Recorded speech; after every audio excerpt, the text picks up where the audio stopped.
Hello बच्चों, आइए प्रश्न को देखते हैं। अवकल का प्रयोग करके निम्नलिखित में प्रत्येक का सन्निकट मान दशमलव के 3 स्थानों तक ज्ञात कीजिए। और यहाँ पे देखो किसका सन्निकट मान ज्ञात करना है, 81.5 की घात 1/4 का। अब देखो प्रश्न को हल करने से पहले इसकी मुख्य अवधारणा की चर्चा कर लेते हैं। मुख्य अवधारणा, प्रश्न में हमें दिए हुए फलन का सन्निकट मान ज्ञात करना है, तो यहाँ पे लिखेंगे सन्निकट मान।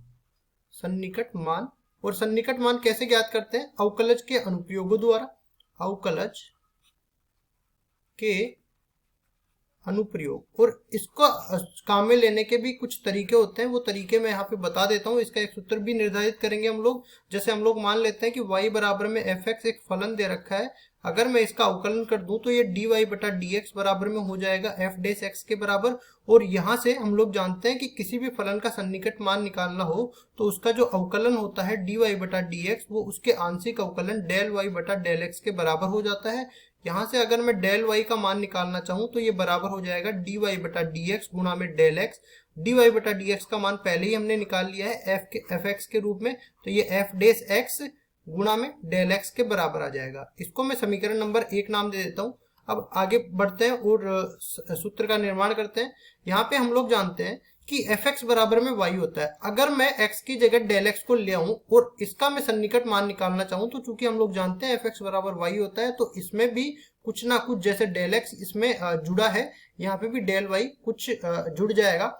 अब देखो यहाँ पे y का मान y बराबर तो fx है, तो fx के रूप में ही सारा समीकरण मैं लिखना चाहता हूँ, तो fx प्लस डेल x बराबर में हो जाएगा y की जगह fx आ जाएगा। डेल y का मान यहाँ पे निकाल ही दिया मैंने, f डैश x गुणा में डेल x। इसको मैं समीकरण नंबर 2 नाम दे देता हूँ। ये अपने पास सूत्र हो गया। इस सूत्र से किसी भी फलन का हम लोग सन्निकट मान निकाल सकते हैं। अब चलते हैं हम लोग सवाल में। तो सवाल में f x plus del x ये किसके बराबर दे रखा है? ये बराबर में दे रखा है 81.5 इसकी घात 1/4। अब ये जो है x प्लस डेल एक्स के रूप में है, तो इसमें हम लोग x का ऐसा मान देखेंगे, मतलब 81 दशमलव के पास हम लोग ऐसा मान देखेंगे जिसकी 1/4 घात हमें पता हो। तो हम लोग जानते हैं 81 की घात 1/4 का मान 3 के बराबर होता है, तो इसको लिखेंगे 81 दशमलव प्लस 0.5 इस पूरे की घात 1/4।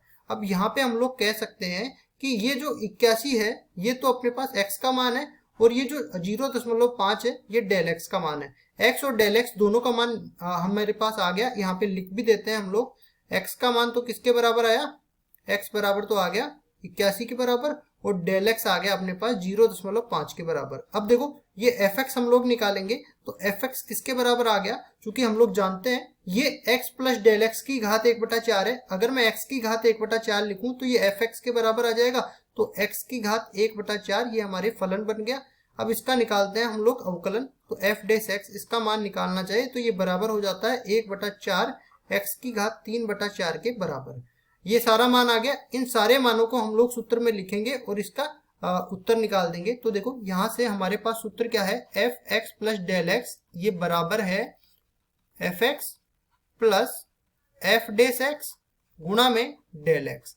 अब सारे के सारे मान यहाँ पे रख देते हैं। F x plus del x का मान किसके बराबर है? ये अपने पास है 81.5 इस पूरे की घात 1/4 के बराबर। यहाँ पे एफ एक्स का मान किसके बराबर है? एक्स की घात 1/4 के बराबर।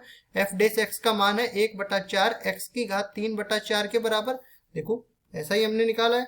और उसके बाद देखो डेल एक्स यहाँ पे आ जाएगा, तो ये सारा मान यहाँ रखेंगे। एक्स का मान हमने लिखा था 81 है, तो 81 की घात 1/4 आ जाएगा, प्लस 1/4 गुणा में 81 की घात 3/4। डेल एक्स का मान 0.5 के बराबर है, हमने पहले ही निर्धारित कर दिया था। इसके बाद इसको हल करते हैं, तो 81.5 इस पूरे की घात 1/4 बराबर हो जाएगा 81 की घात 1/4 3 के बराबर होती है, प्लस 1/4 तो पहले से, और 81 की घात 1/4 3 की घात 3 किसके बराबर हो जाएगा? 27 के बराबर। और ये गुना हो जाएगा, ये 0.5 को लिख सकते हैं 1/2 के बराबर। आगे इसको सरल करते हैं, तो 81.5 इस पूरे की घात 1/4 बराबर में 3 प्लस ये किसके बराबर हो जाएगा?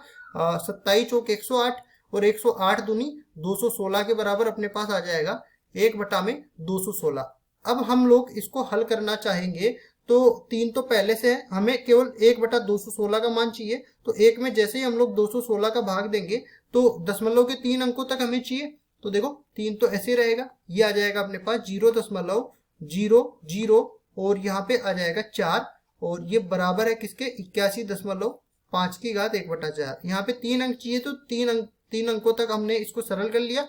और देखो इसको सरल कैसे करते हैं हम लोग, यहाँ पे मान के चलते हैं कि ये 1/216 को 1/200 के बराबर ही मान के चलते हैं। अब 200 में 200 का भाग 1 में दे देते हैं, तो यहाँ पे देखो 0.0 फिर यहाँ पे 0 लगेगा और एक 0 के कारण फिर से 0 लगेगा, अभी भी भाग नहीं जाता, फिर 0 लगेगा तो यहाँ पे 1000 बन जाता है। तो देखो ये कितनी बार जाने वाला है, 200 चौक 800 हो जाएगा, लेकिन यहाँ पे 16 और है तो 16 चौकू 64, मतलब 864 अपने पास आ जाएगा। और अगर मैं इसको 5 से गुणा कर दूं तो 1000 से बाहर चला जाएगा, जो कि हमारे पास नहीं लेना है, इससे 1000 से छोटी संख्या हमें लेनी थी।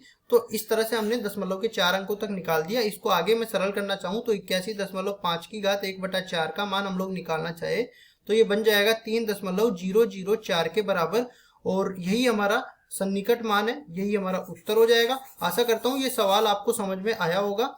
धन्यवाद।